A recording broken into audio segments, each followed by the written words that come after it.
Hello.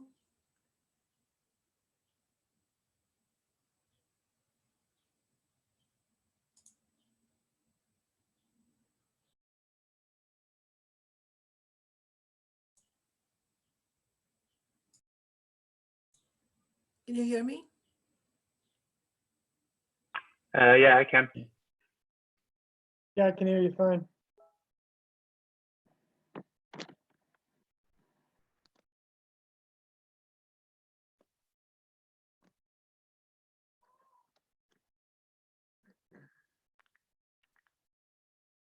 And Ted is probably running back and forth, getting all the platforms set up, but we'll go ahead and get started in a few minutes, just so hang tight, everybody. And thank you so much, everybody, for joining us and for being part of this, what hopefully will be an exciting event. Thanks for the invite. Also, just so folks know, the email campaign on Cornell and Associates is now underway.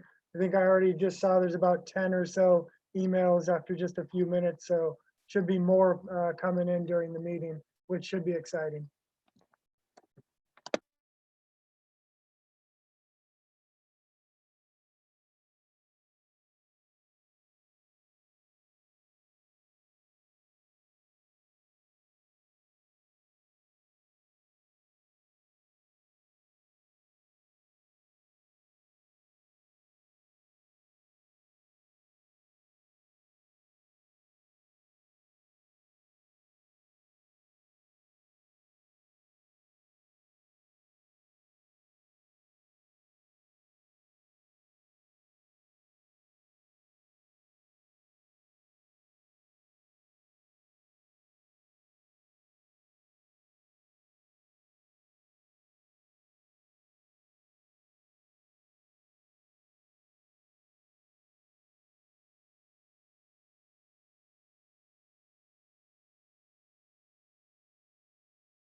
Hello, everyone. Thank you for joining us this afternoon. I am Kshama Sawant, Seattle City Council member for District 3 and a member of Socialist Alternative.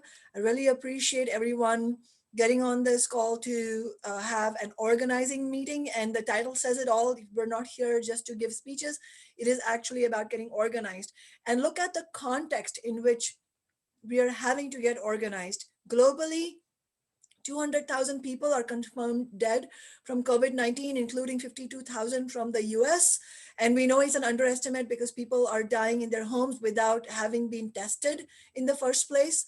Over 26 million workers have officially become unemployed in the last 5 weeks. And 1/3 of the renters couldn't afford to pay their rent in the first week of April. And now May 1st is just 6 days away.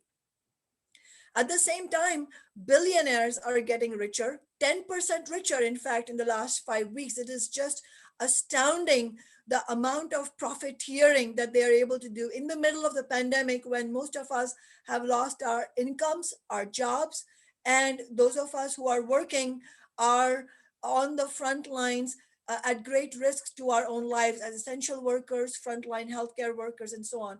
So at the same time that we are suffering, there's now $300 billion more in the pockets of the richest. It is becoming clear to working people, not just in this city or in this state, but nationwide and globally, that the capitalist system does not care for us. What it's doing is making a few bucks off our tragedy.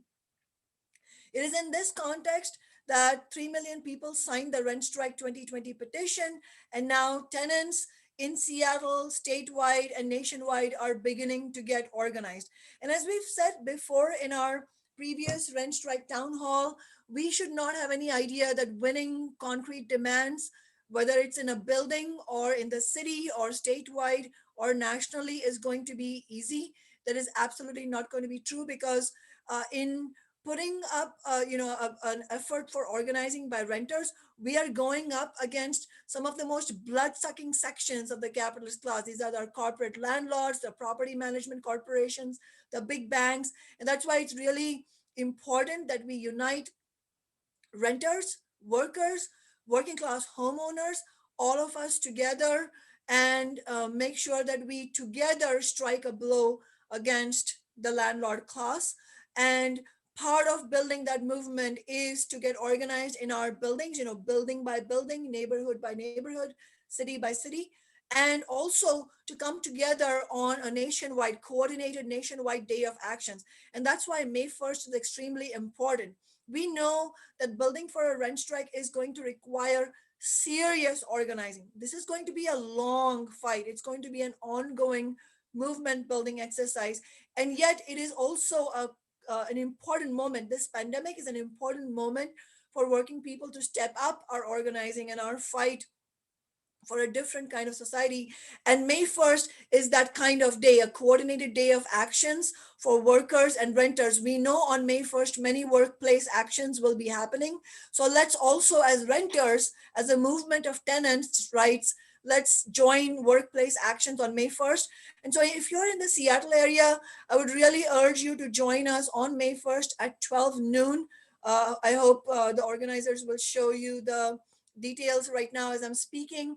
At 12 noon on May 1st, we will do a car caravan protest, and we want to unite renters alongside our movement to tax Amazon in the city. And many of you are already probably aware of how our movement is fighting to tax Amazon and other largest businesses in the city, the ones who are profiteering through this crisis, so that we can fund immediate $200 million worth of coronavirus cash assistance to up to 100,000 suffering families in our city, because so many of us have lost jobs and don't have income, not let alone rent. We don't have money for groceries and our essential things that our elderly relatives and our children and babies need. And so we need to fight to tax big business to fund that. But starting next year, this tax would also raise $500 million to fund a massive expansion of social housing and the Green New Deal programs. And this is very important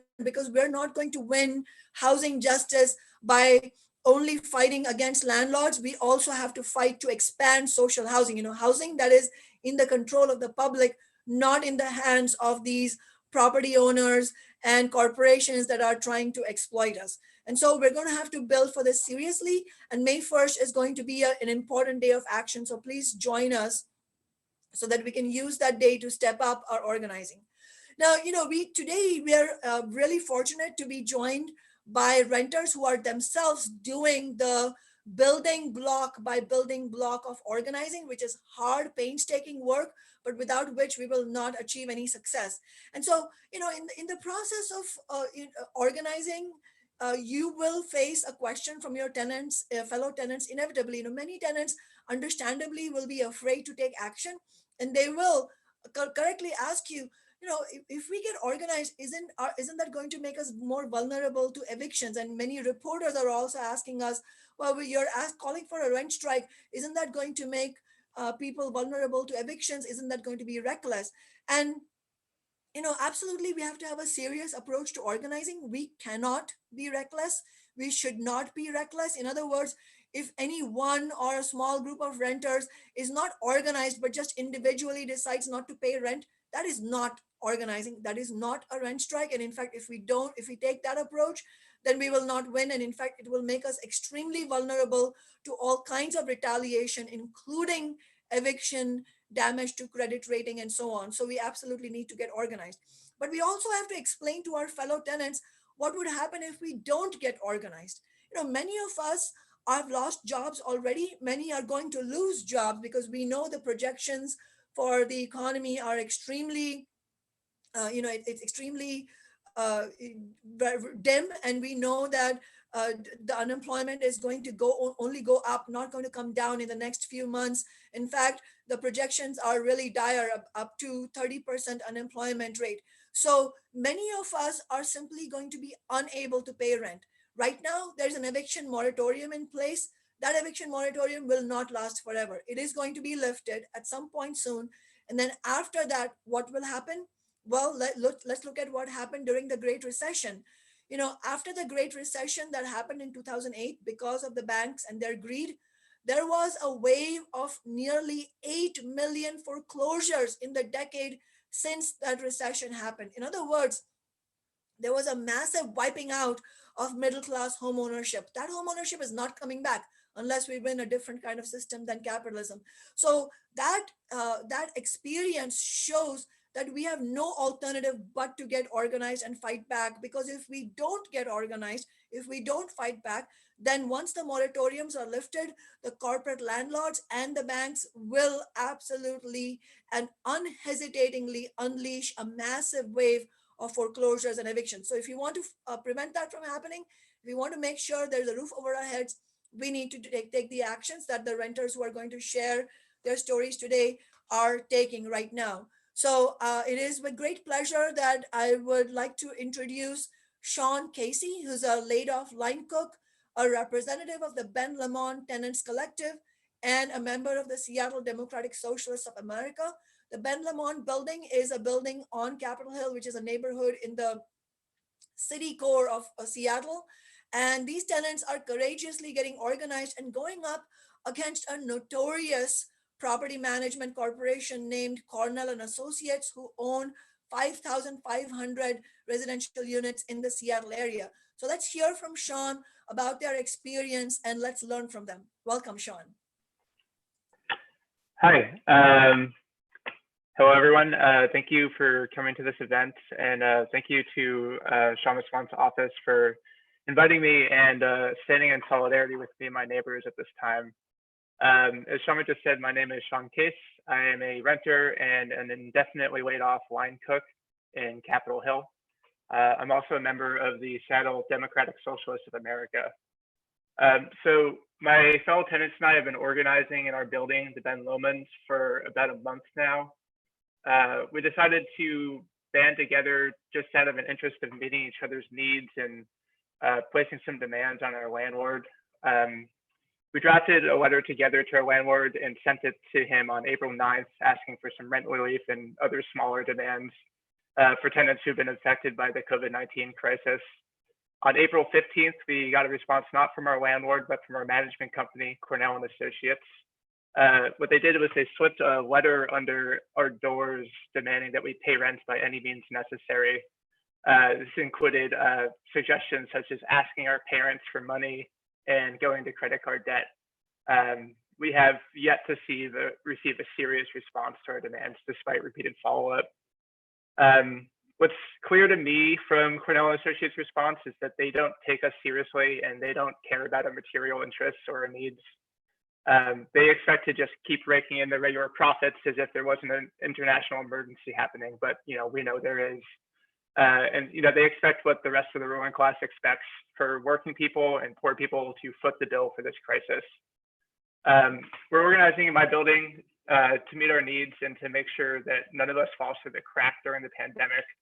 And our needs are the same as any other renter in Seattle, and any other needs of any working and poor people throughout the country. We're afraid for our health and for our livelihoods right now, and we shouldn't have to worry about rent on top of that. I think we need universal rent and mortgage suspension right now. We need it in my building, we need it in Seattle, we need it in Washington, and we need it nationally. Working and poor people are not going to foot the bill for this pandemic. We've paid enough already. I think that there's a tremendous opportunity here in this crisis to organize and win big and necessary demands like rent suspension. And I think we can take that fight further. We need rent control and expanded tenant protections in Seattle and Washington and nationally. And to that end, I believe in the need for a new political party and a democratic socialist party that will take up these fights and engage in deep organizing in our communities.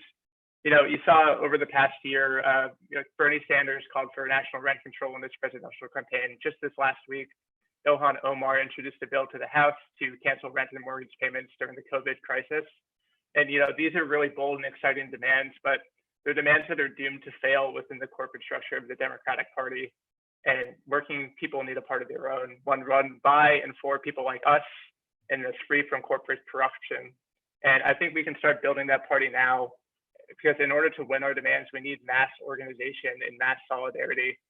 To that end, I think one action of solidarity everyone watching can take right now is to join on to our email campaign to pressure Cornell and Associates to meet our demands that Shama's office has graciously coordinated with us on. And I'm very, very grateful for that assistance and the power that Shama's elected office loans to our struggle. This is just a small step in the fight against the landlord class in Seattle, and I think it's one step of many toward an increased organization and action as we approach May 1st. Thank you.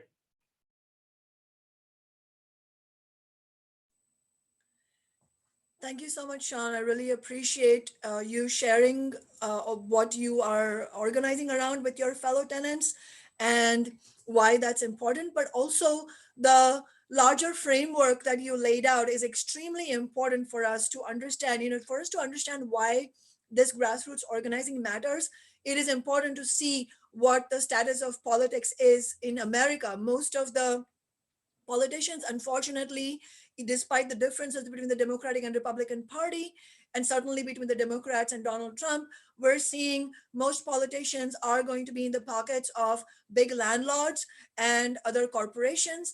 And we are going to have to not only build the kind of organizing fight back in our neighborhoods and in our cities, like we're talking about, like Sean and his fellow tenants are talking about, are doing, but also we will need to have the conversation about a new party, because clearly the Democratic establishment is not on our side, and we will need our own party to represent our own interests. And it's really important that because of this grassroots pressure, we now have a congressional bill that Sean mentioned for the complete suspension, that is canceling of rent and mortgage and utility payments without any consequences. That's exactly what we have done in Seattle and Washington State through my office and with other community organizations. We launched a petition. I hope my staff are able to share the link to that petition. If you haven't already signed it, you should sign it. More than 9,000 people throughout the state have signed this. And what we are fighting for is that the landlords, the big landlords who have all the cash reserves, all the corporations and the big banks, they should pay for this crisis, as Sean was saying. And it's important to point out that while we strongly support the congressional bill in its call for a rent suspension or canceling, we don't agree with the bill where it says that that landlords, including corporate landlords and big banks, can seek relief from the federal government, because that money is going to come from taxpayers, which is us working people. So what we need to demand is what we're demanding in Seattle and Washington State, and what the nationwide Rent Strike 2020 campaign is demanding, which is that we as renters and working people, we can't pay and we won't pay. The bosses, the capitalists, the property management corporations, the big landlords, they should pay the cost of this crisis, as Sean was saying. And so it's really important that we all stand in solidarity with the Ben Lamont renters. Even if you're not in that building, you should stand in solidarity with them. Why? because any concrete victory for any of our renters' rights campaigns is a victory for the renters' rights movement, tenants' rights movement as a whole, and for the working class movements as a whole. Concrete victories matter, and solidarity towards building those concrete victories matters. And that's why Ted Verdone from my office is now going to walk everybody who's watching this. He will help you understand how you can email Cornell and Associates, this big corporation that tenants are going up against. They need your solidarity, and if they win, we win. And so I hope you will all join me in emailing them. We've already sent an email to Cornell and Associates this morning. Ted will explain how you can send an email as well.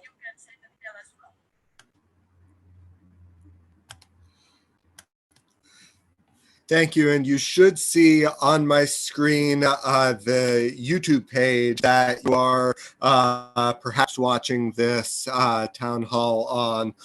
You might see it on my YouTube screen. You might see it on you might see it on my YouTube screen. You might be watching on Facebook. You might be watching on Twitch. But regardless, it's up here somewhere. In the chat window, Nick will be putting a link. And that link will get you to the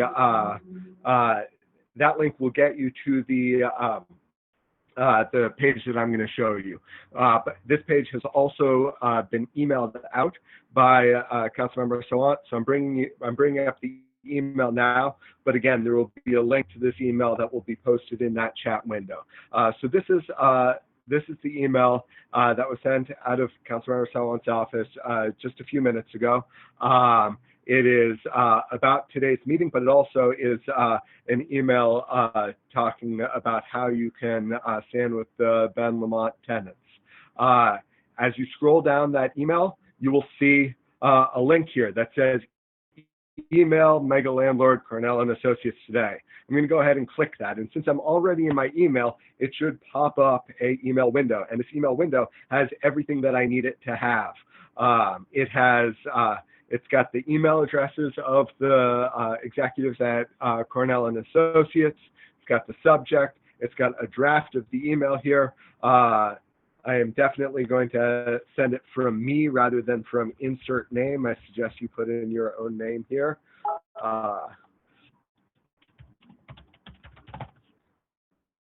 And I am going to click and do this correctly, and I'm going to click send.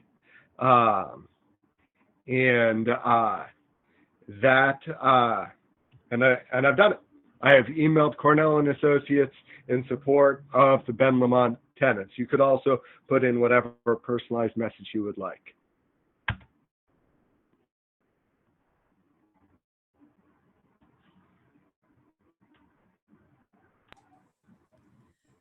Thank you, Ted.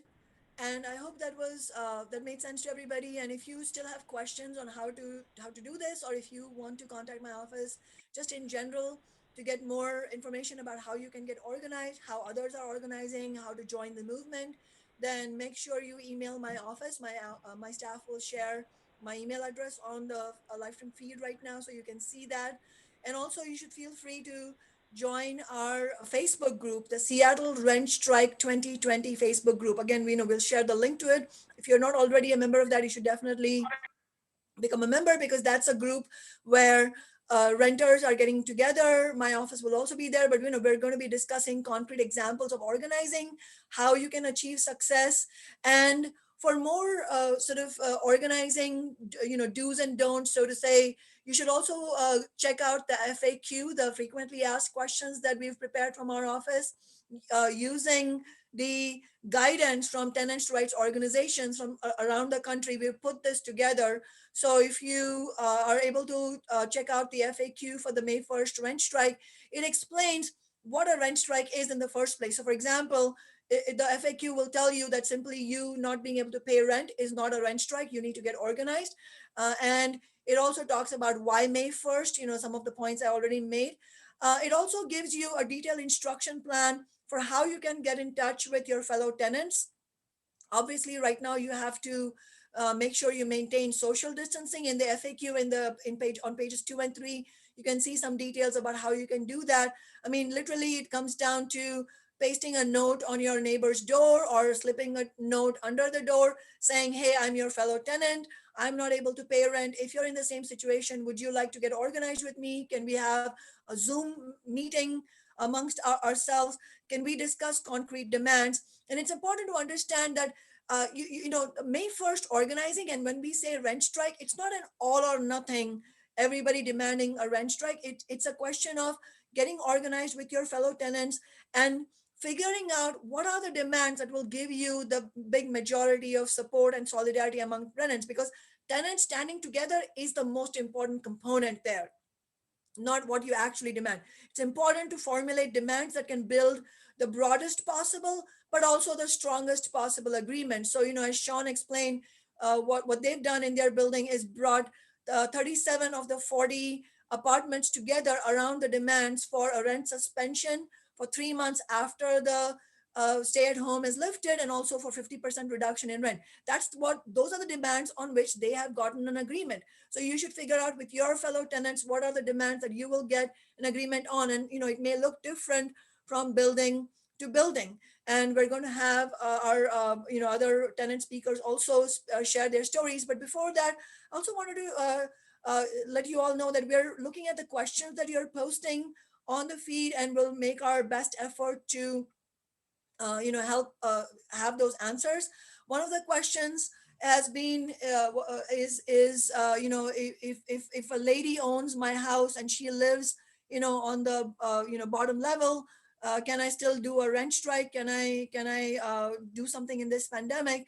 And I think that's a good question, where it shows that in your particular situation, if your landlord is a very small landlord, your first step is probably, it's a sensible thing to first have a conversation with that landlord, see if they're able to allow you to have a break in the rent or some sort of understanding that you can arrive at as a tenant with that small landlord, and use that as a first step. And if that doesn't work, you should definitely feel free to contact my office and see how we go, because we have to make sure we explain to our movement that this is not some sort of vindictive exercise against small landlords who are also struggling to survive. In fact, we want to bring small landlords along with us. That's why in our petition, we are not just asking for rent. We're not just demanding a rent suspension, we're also demanding a mortgage suspension. So if your small landlord says that they cannot survive without you paying your rent, but if you can't pay your rent because you've lost your job, then what are you going to do? Then you should urge the small landlord to join you in the struggle for rent and mortgage suspension. And if they refuse to join you, you still have to fight for your rights, and you have to do it in a reasonable way, but also in a determined manner. So you should not stay isolated. If you are the only or one of a few tenants of a small landlord and you can't arrive at an agreement, you should not be isolated. You should join our movement. So join our Facebook group, contact my office, and stay in touch with other tenants who can support you if you are in danger of eviction in the months that come ahead of us. There's one question for Sean, and one of our people here is asking, Sean, has there been any response from Cornell and Associates? Can you go ahead and answer that question? We've gotten no serious response from Cornell and Associates. The only thing we've heard from them is that offensive letter they swept under our doors asking us to ask our parents for rent money. So they're not engaging with us in any serious way right now.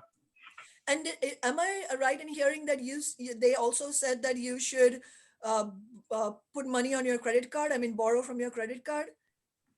Yeah. They recommended, open a new credit card account, utilize savings and investment accounts, stuff like that.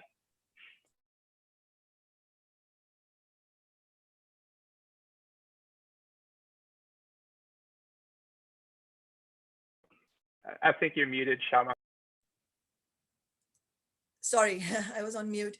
Yeah, I mean, that's just outrageous that this company, which is one of the biggest residential property management companies in Seattle, is saying to these rent tenants who've lost their jobs and their incomes that they should put money on their credit card. They should borrow on their credit card. They should ask help from their parents, utilize savings. I mean, this is just absolutely unconscionable. And just let's make it clear the distinction. This is a big corporation, and the building itself is owned by another wealthy person. And contrast that with the tenants themselves. Sean is a laid off line cook. We have other cooks, servers, baristas, tech workers, healthcare workers, students, and artists who are the tenants of this building. So the contrast between the dire situation that the renters are in and the extremely comfortable and wealthy situation that the owners and the property managers are in, that could not be any more stark. So it's really important for us to stand in solidarity with Sean and his fellow tenants. Similarly, we have Matt Henia, who works as a software engineer and lives in the Qualman apartments in Seattle's, again, Capitol Hill neighborhood. And guess what? His building is also managed by Cornell and Associates. And I think 73 buildings are managed on Capitol Hill by Cornell. So this is a big property management corporation. And so Matt and his fellow tenants are also organizing. So it's really exciting to have two buildings that are managed by Cornell and Associates, the tenants really fighting back and being part of this discussion. And so we're looking forward to hearing from Matt. But before he speaks, just wanted to once again remind everybody, as part of the May 1st organizing in Seattle, please also stand with the Tax Amazon struggle, where we are fighting to tax the biggest corporations. And in fact, corporations like Cornell are probably going to be among the corporations that will be taxed, so that we can raise revenues, progressive revenues for coronavirus relief for some of our most struggling households. And so on May 1st, we're going to have a car caravan protest at 12 noon. But before that, on April 29th, this coming Wednesday at 9 a.m., join us for a very, very important, I could not emphasize this enough, very, very important City Council watch party, because that's the day when the City Council will be discussing our Tax Amazon legislation. And as Sean was saying, the Democratic establishment is not on our side. So we are going to have to build a very powerful movement to win this tax and to also win our renters' rights demands. And so make sure you put the April 29th, 9 a.m. on your calendar, and let's all welcome Matt to share their tenant organizing story. Hi, everyone. Hi, Shama. Thanks for having me here. Thanks, everyone else, for being here.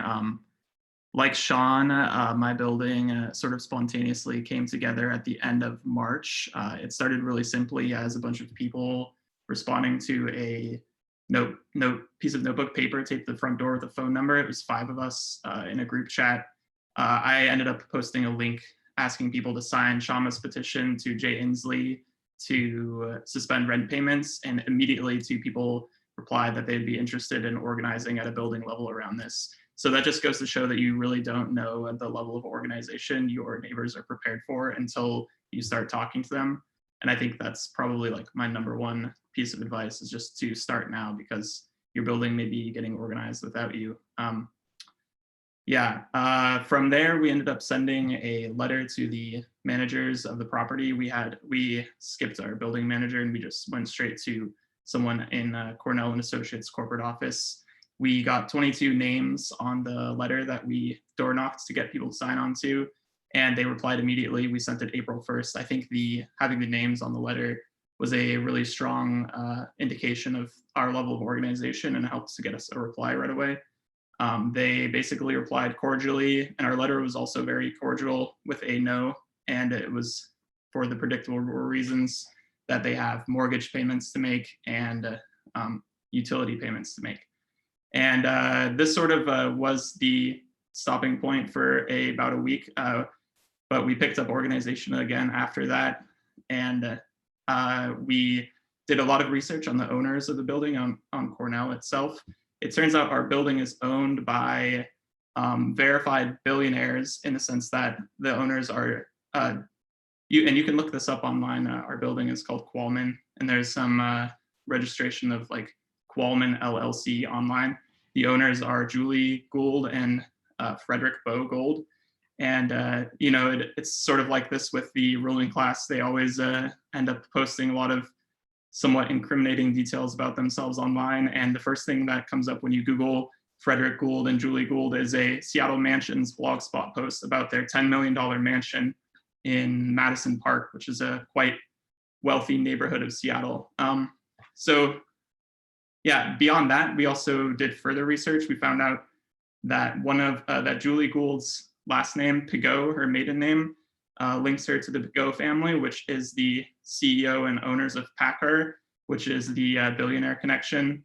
Her cousin was CEO of Packer until as recently as 2013, and Forbes listed the Pagos, the family, as the 34th richest family in America in 2015.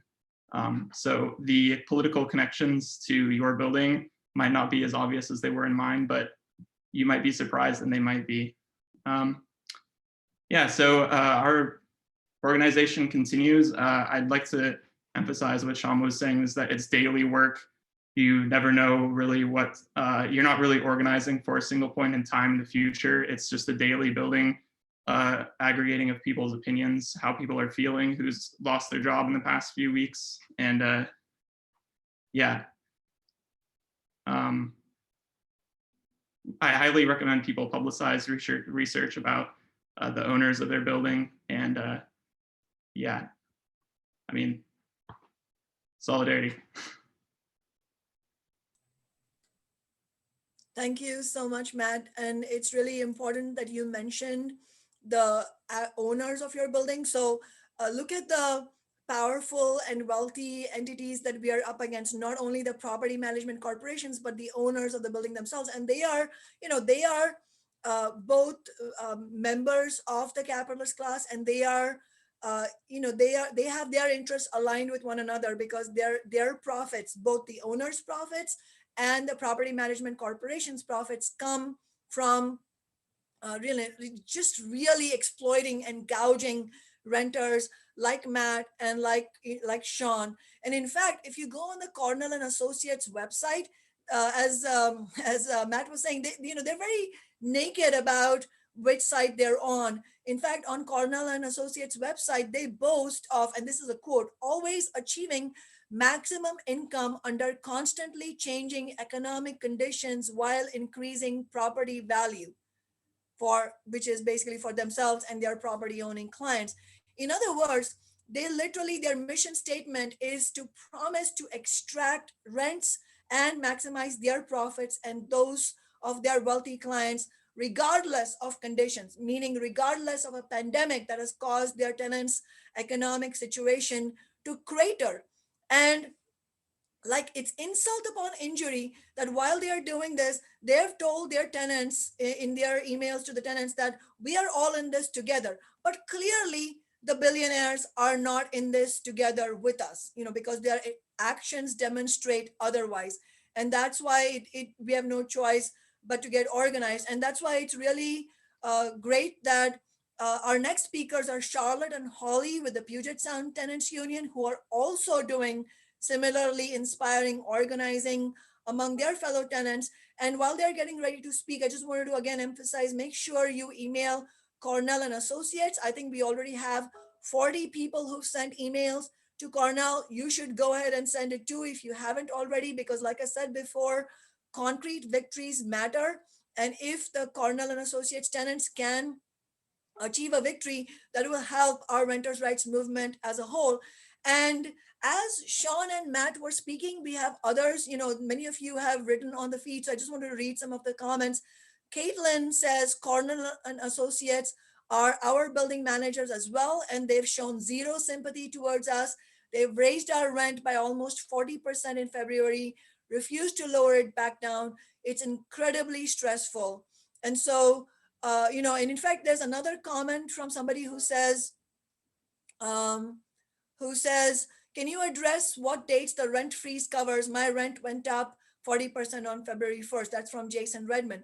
This is very important. Thank you all for also talking about rent freeze. I mean, we, through our petition, which if you're not signed, please sign it. Again, we'll share the link with you. We are demanding the suspension of rent, mortgage, and utility payments, meaning canceling those payments, period. No adverse consequences like damage to credit rating, no eviction notices, no loss of home, and no evictions or foreclosures, and no back payments. That's what we're demanding. But in addition to that suspension of rent, mortgage, and utility, we're also demanding a rent freeze, meaning no rent increases. And we are demanding a rent freeze or no rent increases through the whole year 2020, and we may need it after that as well. And in fact, really, as Sean was saying, we need rent control without corporate loopholes. That's what we need statewide and in the city of Seattle. And so right now, there is a rent freeze in Seattle and in Washington State, but that's not going to go on for very long. It's going to expire on June 4th. So that's nothing really. We're going to need to fight for a rent freeze and no rent increases to the end of this year. So if your rent went up, that's absolutely just disgusting that the property managers and the owners are trying to make more profit. This is what's called pandemic profiteering. They're already making a profit on your existing rent. They want to squeeze you even further because they think that now you're desperate, and so they can squeeze you even more. Don't let them get this. Don't let them profiteer from the pandemic. Get organized. And so it's important that in the buildings where you have received rent increase notices, that you immediately contact your fellow tenants and ask them, hey, have you got a rent increase notice? Don't you think this is unconscionable, especially during a pandemic? Are you willing to fight together? Will you get organized with us? And can we have a Zoom meeting where we can organize on a demand? We can contact the landlord and say no rent increases. And in fact, demand a reduction in rent, if there is agreement on that. So you can concretely do that, and we will continue to include your questions as we go in the town hall. But right now, I wanted to welcome Charlotte and Holly to share their experience of organizing. Hey, it's currently showing Holly. Hi, I will pass this off to Holly in a second. My name is Charlotte. I'm an organizer with the Puget Sound Tenants Union. And our union's goal is basically everything that's been said here. We're getting, so what we do is we talk to tenants who want to organize their buildings but don't know how. We, the scared tenants will email us and we will set up meetings with them and just guide them through the process of organizing, bring them onto our servers so that we can continue to touch base with them as they move forward in organizing with their neighbors to try and negotiate with their landlords. That's my main job. I have those meetings, I talk to those people, and I just kind of guide them on how to reach out to their neighbors and how to start those discussions with their neighbors and then with their landlords. We formed shortly before this pandemic hit, and it caught us off guard as much as it caught anybody else off guard. We formed because none of this is new. The pandemic highlights the ridiculous housing precarity of so many people in Seattle. And so our union's goals in general are to fight all of that. Where we want to see an end to things like gentrification. We want to see tenant-owned housing. So we're trying to get tenants in touch with each other and get buildings in touch with each other so that we can start winning these battles with landlords. And ideally fix the ridiculous housing issues that we've always had. Holly, do you want to talk? Yeah. Thanks, Charlotte. Yeah, Peace Stew has been really impressive to me. I've been involved for a little while now, pretty close to early on when it was just being made. And like Charlotte said, it's formed because there's a substantial need right now for there to be people who are just on the ground, ready to help people who don't know what to do. And they come to us and they're like, I'm supporting 3 people. I just lost my job. I'm supposed to be evicted in 3 days. Like, what do I do? And having somebody who is in the area so they know the local laws, having somebody who's like there specifically for you. I mean, Peace2 has one-on-one video meetings with everybody that it helps. And I think that like I've worked with Rent Strike 2020, so I've seen like a lot of different affiliate orgs, and it's like that's a pretty neat thing that Peace2 in particular is doing. And I know that I know that Shama's campaign has like done obviously work with Cornell and Associates and sort of being on the ground and being like building that dual power and stuff. And it's there's also a bunch of other orgs around here, Seattle Solidarity Network, and then Peace2 is a really good place for all of those efforts to kind of consolidate. And one of the things that it did that's really cool is set up with Seattle Solidarity Network and a couple others, like a document to keep track of what are all the buildings that we're working on that have tenants that are trying to organize all of the different management companies. So if somebody comes to one of them and is saying, yeah, I want to like work on this building, but that's already something that's being worked on with a different org, you can kind of send them over, and just stuff like that is really neat. I mean, like I said, there's so many people right now who are completely overwhelmed, who don't know at all what to do because we weren't in a safe place before this, and we weren't in a fair place before this, and we weren't in a sane place before this. And so we were extremely, extremely unprepared for a disaster like this. And now, like you said, all of the responsibility for taking care of it is being put on the working class, and that's just not going to work. I mean, not only is it unfair, not only is it immoral, but it also is just not sustainable at all. The working class doesn't have the resources to bear the brunt of this this pandemic, and if they make us try, then nothing's going to work at all.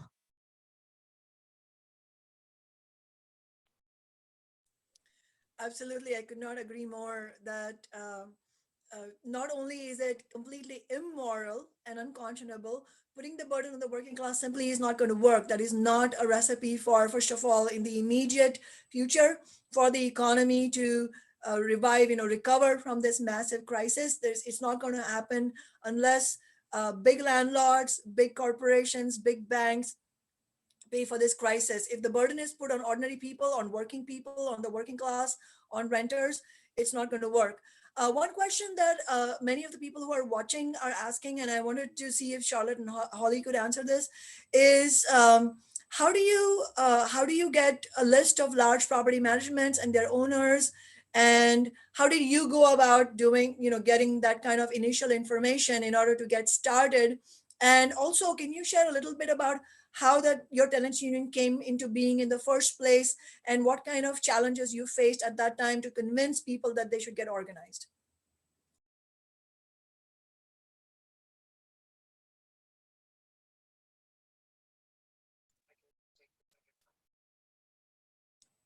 You're on mute, I think.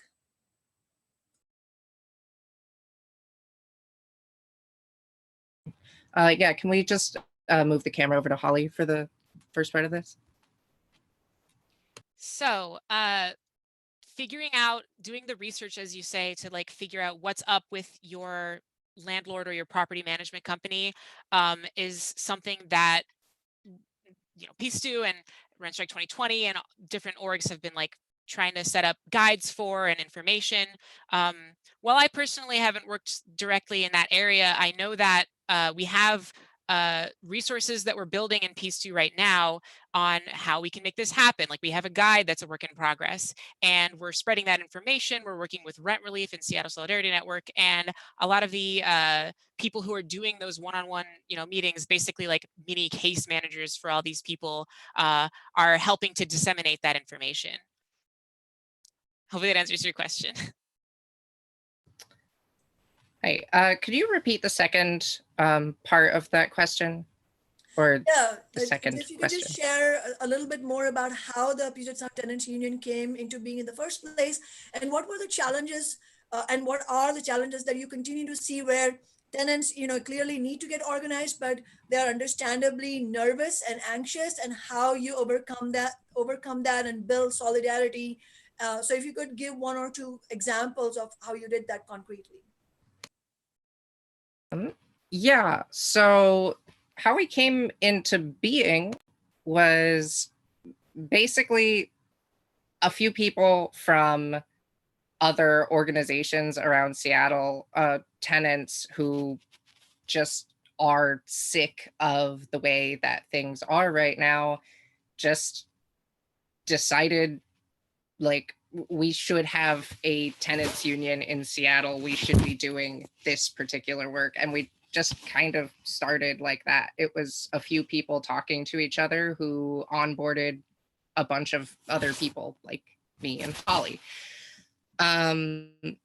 Yeah, so as far as struggles with tenants, I mean, yeah, everybody is terrified, and they reach out to us not knowing what to do. Some people are really antsy about the term rent strike, in either direction, scared of a rent strike, like multiple people said, because it can, they're worried that it can expose you to retaliation from your landlord. And other people who I don't really know the organizing process, don't know how to do a strike, and thinking that we need to skip straight to the rent strike step where people are withholding rent. And hold on. Yeah, Holly's actually gonna take the next bit, I think.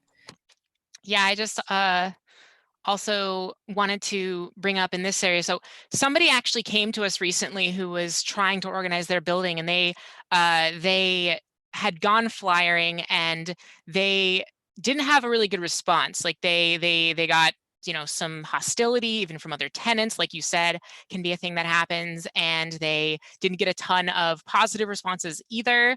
And they did a bunch of, you know, flyering, and they put stuff up, and it also got taken down within like 3 hours or something like that.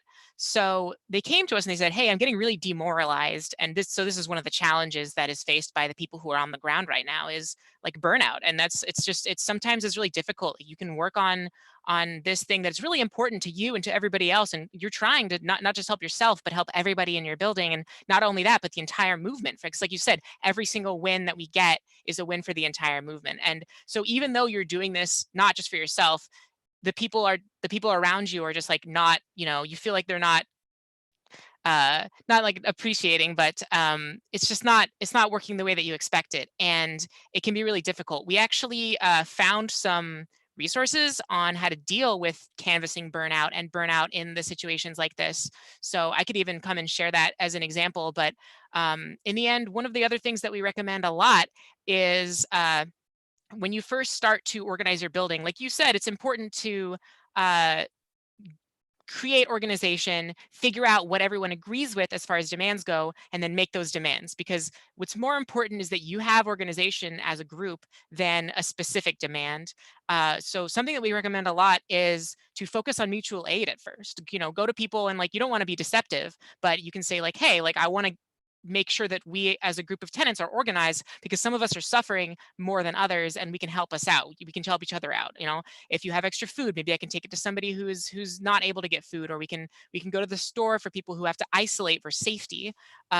So starting with that to create unity and solidarity is a really great way to get the process started. And once you have the solidarity from that, moving from that to creating real demands as tenants for your landlord or your property management company is a lot smaller of a step. Right, absolutely. Thanks so much, Holly and Charlotte, for explaining that in the kind of detail that I think a lot of the people who are watching this are looking for. Many of the questions are indicating that, and I hope everybody who's watching this knows that I may not be able to read out every question that you ask, but I'm trying to bring out the most commonly asked questions, and one of the most commonly asked questions are about the nuts and bolts of organizing, and I think it's really important you pointed out that. It's one of those things where the rent strike slogan has been extremely inspiring and empowering to millions of people around the country, which is why many activists ended up adopting the rent strike slogan. It wasn't like, my office decided it. It was something that was very organic among the people in the movement itself. And that's why, because it's so inspiring, more than 3 million people have signed on to this nationwide Rent Strike 2020 petition, which is calling for the same things we're calling for in Washington state, which is a suspension of rent, mortgage, and utility, and also calling for a rent freeze, meaning no rent increases. But at the same time, I think it's important, as Holly explained, that this is not an all or nothing kind of situation. It is about organizing. And it's much more important. I want to echo what Holly said. It's much more important that you get a majority of your fellow tenants on the same page and as a collective, organizing in solidarity, as Sean and Matt have done in their buildings, rather than getting hung up on what the actual demand is. And your demands could be, reduction in 25% of the rent during the pandemic. That could be something that everybody agrees on, and you can fight together. That's what's important. And then alongside that, also join us on May 1st. I think we really need to show a big show of force from renters and those of us who are also alongside fighting corporate landlords, also fighting against big businesses like Amazon, who are profiteering of this pandemic, and at the same time absolutely refusing to pay anything close to their fair share. And what we are demanding to the Amazon tax is a bare minimum. It is not their fair share. I also agree about tenants reaching out to one another, seeing how they can help one another, and then tying the mutual aid kind of sort of advocacy and help to also organizing, because at the end of the day, at the end of the day, it will not be enough to say we're going to help each other, because none of us has anything to any money, because most of the wealth is hoarded in the hands of the ruling class. And so alongside helping one another, we also have to empower one another to get organized, as the Puget Sound Tenants Union and as Matt and Sean have explained to us. And I'm really happy to see that at least 174 people are watching this and asking questions and providing comments. And before our next speaker, who's Adam Zimkowski from my office, who's going to talk about more about the organizing, I wanted to share a comment that really means a great deal to me. Here, our friend says, "Thank you for speaking to a small landlord, Shama. I am a small landlord who offered rent forgiveness to my tenant before she approached me. Many of us are definitely in this together with our tenants." Thank you so much to the small landlords who are already doing this, and they understand that, as this small landlord who's written this comment, they understand that they're in it together with the tenants, not with the corporate landlords, because they are not the profiteers.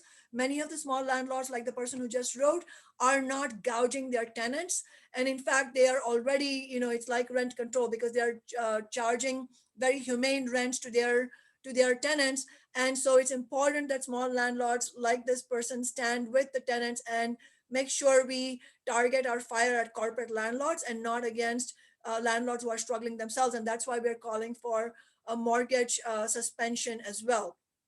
And Laura Lowe says, "Thanks for hosting this event. For those of us who like our very small mom and pop landlords who have shown tremendous compassion to tenants, what should we do?" And I think what we should do is, I don't know if Laura missed this, but what we said was, contact your small landlords and see if you can arrive at a common agreement. I think in many cases you can do that, and there will be small landlords who are already wanting to make sure that the tenants are not made homeless, are not evicted, and working out an agreement. And as Laura says, we should absolutely connect the struggles of tenants and small landlords against the super profitable extractive companies. All of this is very, very important. I also noticed that Cornell and Associates tenants are sharing, you're announcing that you are all Cornell tenants. That is really cool. Can I just say that is so cool to see, and the willingness to organize. It's really important that we all get connected. So those of you who are Cornell and Associates tenants, if you can email my office, my staff will share my email again. We'll make sure that we are all together and maybe organize something bigger, for all the buildings that are owned or managed by Cornell and Associates. All of that is very, very important. So now it's my pleasure to invite Adam Zimkowski, who's a community organizer in my office who's a socialist and a member of Socialist Alternative, who's going to talk about some of the past victories we have won and how they link to our current movement for rent strike. Thank you so much, Shama, and thanks for everybody who are watching. Yeah, I've just like people who are watching have been inspired by what Sean and Matt and Charlotte and Holly have had to report. I too have had the opportunity to talk directly with them, to meet with the tenant, some of the tenants in their buildings, and it has been an extremely inspiring process. In the face, of course, of a tremendous hardship that is going to face renters, or already facing renters, but is going to be a kind of a slow-moving freight train that is going to be disastrous, going to result in evictions and foreclosures unless we organize. And so, yeah, it's really been exciting to see these concrete examples, and then also the willingness of these renters to then be an example for others. It's really exciting. Just an update on the email blast campaign on Cornell and Associates. In just a little bit over an hour, we're pushing 50 emails that have been already sent to the presidents and the building manager at Ben Lamond. So please keep those emails coming. It does have an impact. Obviously, so many of us on this call are renters. We know that it's nothing new to see time after time the costs of building, of renting, just all of every hardship put on ordinary people, on renters. That's nothing new. But what is new for a lot of people is seeing a fight back, and it's especially new for a lot of people seeing that we're able to win things when we do fight back. But it is important to recognize that we've got a lot of victories under our belt so far as a movement.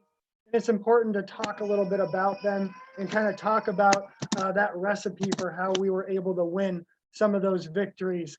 So I know that we're going to have some images, hopefully, to kind of walk us through this. And if Ted in our office could put those up right now, that would be wonderful. But just to kind of demonstrate how ordinary people, renters, kind of coming together can win exciting victories. Right now, we're seeing a picture of a victory that we won back in 2014 when Seattle Housing Authority tenants, these are the lowest income tenants.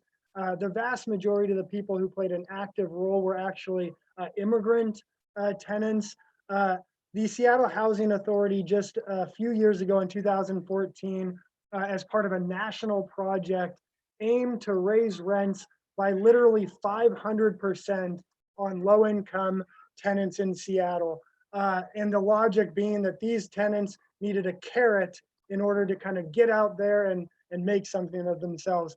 Now, when the renters heard about this, they immediately began organizing. They got into contact with the Tenants Union of Washington State and into contact with our office. And over the course of weeks, we were able to pack every single public hearing they held. We were able to pack City Hall on numerous occasions. And the picture you're seeing right now is from when we stormed the mayor's office and demanded that he take action to stop this Seattle Housing Authority rent increase. And after all of this activism, which was a combination of community together with our council office, a socialist council office, using the movement or bringing the movement inside City Hall, as a result of this movement, we were able to actually stop these rent increases. Out of 37 cities where this was planned, we were the only one actually who was able to stop these rent increases. And that was a really exciting demonstration of what's possible if we organize and fight in public housing in that situation. Not long after that, I believe it was in 2015, we were contacted by residents of an owner. He's actually an owner in several apartment buildings with very depleted conditions. Carl Hagelin. We actually, the end result of this struggle was a law named the Carl Hagelin Law. You'll see what you're seeing right here. Two of the leading activists, Osman and Saro, who contacted, well, first actually they contacted another council office, Bruce Harrell, who said he was unable to do anything for him. Then they contacted our office. I was able to go and visit, and then shortly after, Shama. The first thing I noticed when entering this building was just the pervasive smell of raid, because the cockroaches were so egregious. It was also, you could see Tom and Jerry style rat holes. The conditions were so dilapidated. Yet nonetheless, their owner, Carl Hagelund, was trying to raise their rents by more than 100%. And these, again, were immigrant, in their majority were immigrant populations living in extremely dilapidated conditions, and yet their owner was trying to raise their costs or their rent by over 100%. Again, the community got organized, and this is a recipe for every one of these struggles and victories, is the need for a tight-knit community that's willing to stand up and fight. And of course, it's not easy to do, but then also reaching out to our office. And again, we were able to organize a press conference where we took a tour with a lot of media and saw the terrible conditions. And we were able to organize rallies. What you hear right here is, or what you're seeing right now is a rally that we organized outside the offices of Carl Hagelund building. And again, out of this struggle where community came together, where renters came together with the support of community, we were able to win not only to force Carl Hagelund to not raise the rents, but we were able to actually then pass a law that made it illegal for rents to be raised when there were building code violations. And incidentally, we called the Department of Construction and Inspections, the building that these tenants that these tenants were living in. They had 252 building code violations, and yet their rents were being doubled. We were able to come together with the renters and pass a law to stop that. Another exciting victory we had was working together with the Washington Community Action Network. We, together with them, found that one of the biggest barriers to renters finding housing, and people, it'll be no surprise to those who are watching, that there's an affordable housing crisis in Seattle. But one of the biggest barriers to people finding housing was the move-in fees, the first, the last, the deposit. And in a city with average rents over $2,000 for a one-bedroom apartment, we're talking $6,000 that people have to plop down right at the front. So seeing that as a major obstacle to ordinary working people finding housing, together with Community Action Network, together with renters, we were able to pass a law that compels or forces landlords to offer renters a payment plan, a 6-month payment plan, so that this barrier, this upfront cost of thousands of dollars would no longer be a barrier to renters finding housing. Now, this law literally does not cost theoretically the landlord anything. They're supposed to put that deposit in an escrow account to not be used. But nonetheless, with this law, with the Carl Hagelund law, with every single law that we've passed, every single victory for renters, we've seen the Rental Housing Association, we've seen big landlords and corporate management companies come after us, sue us, try and do anything in their power to prevent our movement from gaining strength, from organizing. And of course, the reason why they take such an aggressive approach is because they know that when we do get organized and when we do fight, that we can win victories. The last example I'll give is a really exciting one of last year. It's the Chateau Apartments, and as you can see here, an apartment building in the Central District, the vast majority on Section 8, owned by a developer with $160 million in their coffers. We noticed land use signs around their building saying it was going to be demolished. We ended up door knocking the Chateau, Shama Salwan's office. We door knocked the building. The residents found out from our door knocking that their building was set to be demolished. And many of them had been living there. That one of the people you see in that picture, Renee Holmes, her mother's 92 years old, had been living in the Central District for decades, literally. And then their building was just going to be unceremoniously demolished. and all of these people forced to find housing wherever they may. And of course, in Seattle, with the lack of affordable housing, we know how difficult the task that can be.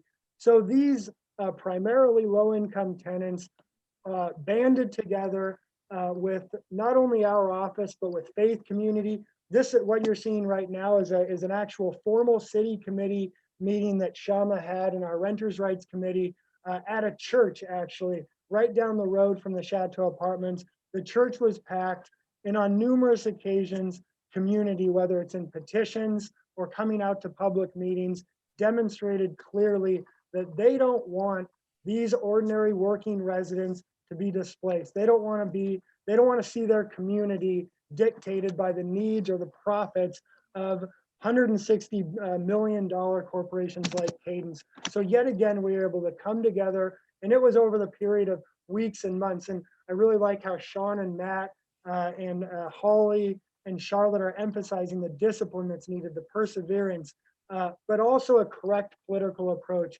to inspire tenants, to inspire community around bold demands and a fighting approach.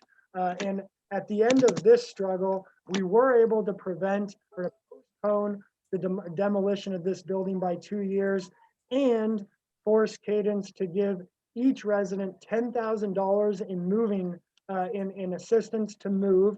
That's twice what would be required from the city's relocation assistance funds. And we were able to have Cadence transfer all of the affordable housing vouchers to the Low Income Housing Institute, a building that was being built by them, so that every single person in the building who wanted affordable housing at the end of their struggle was able to keep affordable housing and in the community at that. I'll just end by saying it's no coincidence that in the context of this coronavirus crisis, as the mass anger and millions of people, flood the unemployment lines, as rent becomes due, each month we're going to see more and more people looking for examples of effective and successful organizing opportunities.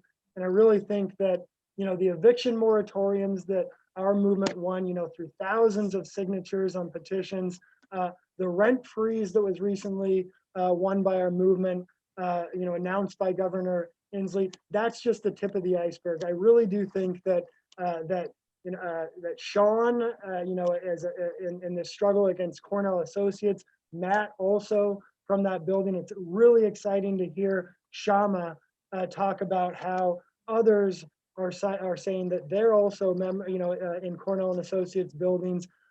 If we can build off this, if we can get more and more buildings and more renters who are able to stand up and say, no, I don't think that the people, the working class people who've lost their jobs in the midst of this crisis, they shouldn't pay the cost. It should be the owners of Cornell and Associates or of these buildings who we know have millions of dollars, they should pay the cost. And so I'll just end by saying, yeah, it's really exciting. And please get involved. Email Cornell and Associates. Email Shama Sawant or shama.sawant@seattle.gov. Contact the Puget Sound Tenants Union. And of course, it's no coincidence that a lot of those of us who are involved in these struggles are socialists. So also look into what it means to be a socialist. And I'll just leave it at that. And yeah, onward to victory towards a rent strike and the suspension of rent and mortgage payments in the weeks and months to come. Thank you. Thank you so much, Adam. Those many of those concrete examples are, as Adam said, real life movement building that we have done, through which we have won concrete victories. It really shows when we fight, we win. And to expand it even more clearly, when we get organized and we fight, we win. I think that's an important point that has been emphasized by all our speakers today. We want to make sure we end this meeting in time, because I think the Puget Sound Tenants Union are having their own meeting, I believe at 3:30, if I'm not mistaken. It would be very exciting if many of you who are watching can also join that Zoom call. I hope the link to that, the live stream can be shared also here, so that people know how to get on that phone meeting. a virtual meeting. And as Adam said, please contact my office because we are helping to, build this wider organizing effort, not only in the city, but also statewide. And, we are doing this email campaign for the Ben Lamont building that that Sean talked about, but we should be doing that for other Cornell and Associates buildings too. So if you're inspired by the fight back that has been organized by the tenants in these two buildings, then you should also really do that in your building. And organize a Zoom call of your tenants and invite Sean and Matt and Adam from my office to speak at that meeting, so we can really share the nuts and bolts of organizing, and then organize more buildings owned or managed by Cornell and Associates. And if your building is owned or managed by other corporation, you should also be part of this movement. And just to share, Jay Hain says, Metropolitan Management Company has stated that they expect my apartment complex to pay full rent throughout this crisis. The individual who owns that company owns 15 properties, and yet many of our tenants are currently unemployed or still working from home. This is an unreasonable expectation. So here you go, another management company absolutely being brutal towards their tenants. These tenants also need to get organized. Hopefully, this meeting has provided some impetus and some detailed sort of understanding of how we can do that. Obviously, we cannot accomplish everything through this meeting, so make sure you be in touch with us. If your fellow tenants want to get organized, we're happy to join a meeting that you're organized just with your tenants, and then discuss in more detail the specific situation and what demands you can bring up. Jesse Holcomb says, my apartment building is owned by Northwest Apartments, a real estate investment company from Texas that owns more than 1,000 properties in the Pacific Northwest. They aren't helping us at all in trying to pay rent during this pandemic. There you go, another corporation that has absolutely no interest in helping their tenants keep a roof over their heads. They're only interested in their profits and squeezing more and more profits. That's why we need to keep getting organized. There's two questions I want to address, and I also want to have our speakers also answer some of the questions. But Joyce Glasgow says, can the city itself initiate an emergency rule to protect the tenants from predatory landlords rather than putting tenants in the position of fighting for themselves on their own? Well, this question basically, it's a very important question, and it captures, I think it sort of gets into the fundamental nature of capitalism itself. Capitalism is a system that benefits the profit making class at the top at the expense of the majority of our people. But the way it does it is by also controlling the politics and the political system in this context. So it's no surprise then that the major parties, despite their differences, are controlled by politicians who are beholden to those same interests. So absolutely, the city can do all kinds of things, the state can do all kinds of things, but the occasions on which we have won such victories, it was not by tenants not organizing. It was precisely by tenants organizing and really building a powerful movement that puts pressure on these politicians and makes them understand that they have to answer to this movement. So in other words, there is no choice. We have to get organized in the grassroots. There's no easy way. There's no shortcut. There's absolutely no shortcut. We have to get organized. Same with winning that Amazon tax. We have to build from below because we can see that even though this city's political establishment is all Democrats, they are still not on our side. So we are going to have to fight for our rights. And the I think the same answer goes for Laura's question, who asked, how can we make sure that if people can't pay their rent and do get eviction notices at the end of the eviction moratorium, that their credit scores and background checks can be wiped clean if it's related to coronavirus? I think this is a very important question that Laura asked, because as I've said before, when we started this meeting, that once the eviction moratorium is lifted, unless we fight back, unless we get organized, there will be really just a scary and massive wave of evictions, because that's what happened the last time there was a recession. All the burden was put on tenants, renters, and homeowners, middle class homeowners, and there was a major wiping out of credit, of home ownership. All of that none of that has ever come back. So the only way of avoiding this is for us to do the exact kind of nuts and bolts organizing that we're doing right now. And then we need a big, as I said, we need a big show of renter and working class power on May 1st. We're going to do a social distance protest. We're going to make sure everybody is safe. That's why it will be a car caravan protest. My staff should share the Facebook event again. Please say you're going on this so that it'll go on your calendar immediately, and we will share more details. It will be at 12 noon on May 1st. We need everybody who can join us to come out there, whether you're fighting for renters' rights, whether you're part of the Amazon tax struggle, maybe you're part of both, maybe you're somebody who does not face any crisis, but you care about building a different kind of society that is based on social justice and not on profits, then you should be there with us as well. There's one question for the Puget Sound Tenants Union for Holly and Charlotte. A person asks, I like the presentation from the Puget Sound Tenants Union. How is their mission different from the Tenants Union of Washington State? If you want to go ahead and take that, Holly and Charlotte. Yeah.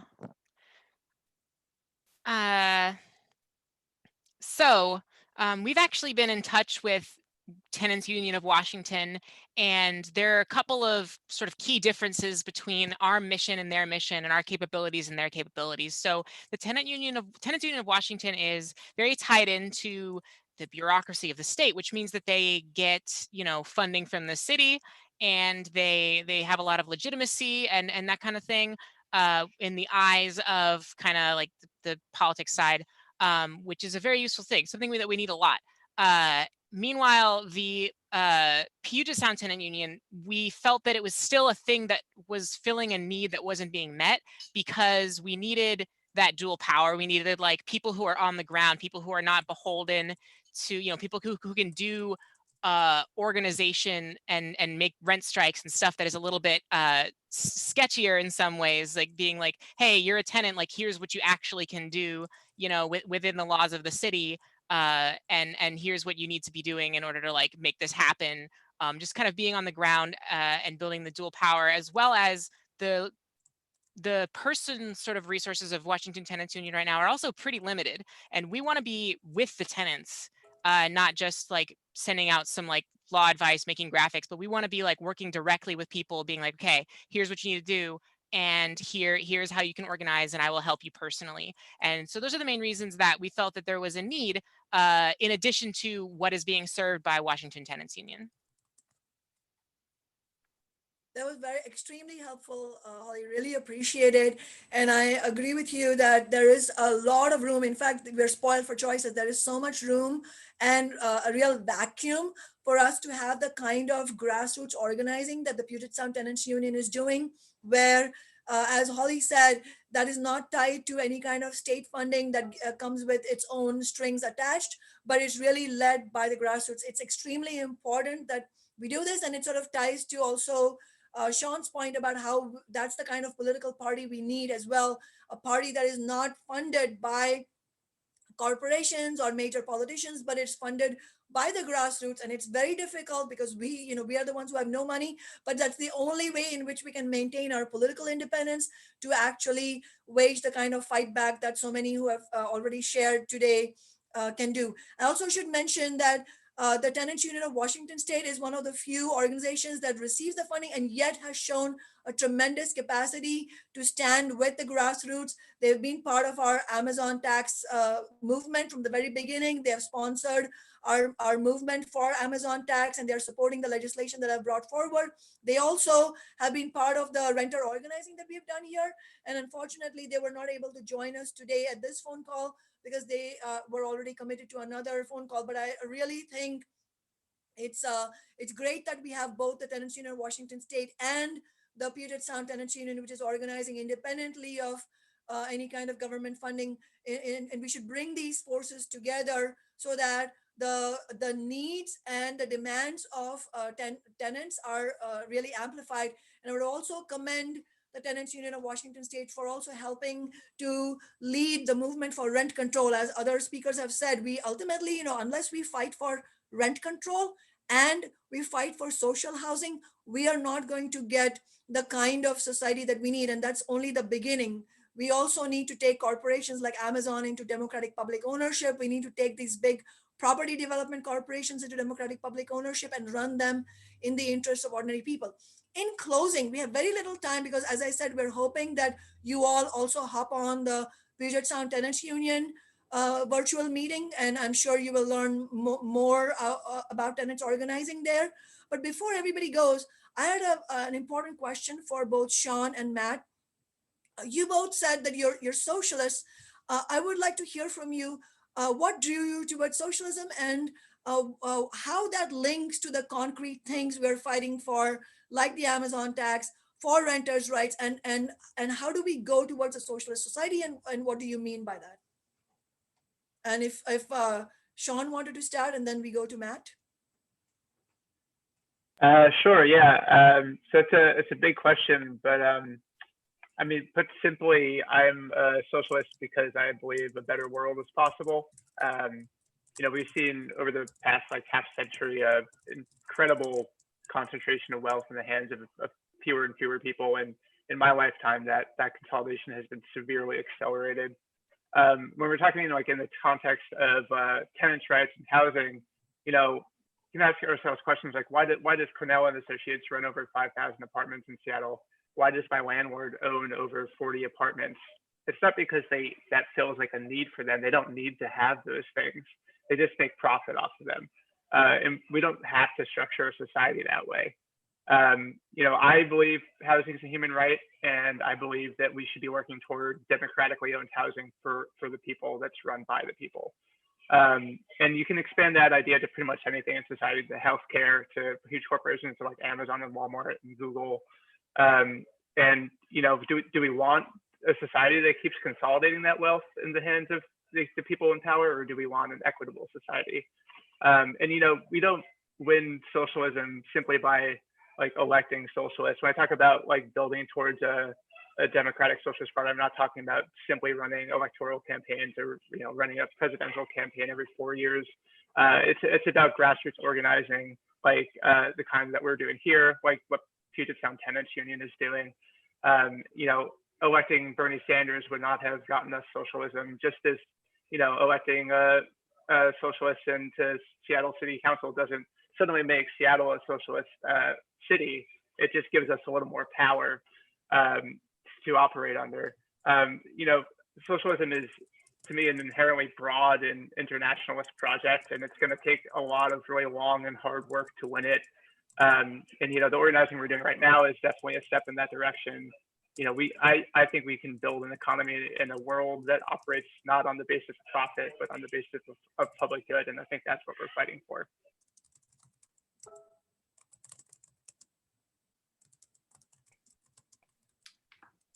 Yeah, I mean, I pretty much agree with Sean. I think that was very well put. I think when I get asked why I'm a socialist, I kind of think of the alternatives, which I think is primarily to call myself a capitalist. And the funny thing is, like, most people who call themselves capitalists aren't actually capitalists, in the sense that to be a capitalist, you have to have millions of dollars capital that you're investing in businesses that you believe will grow.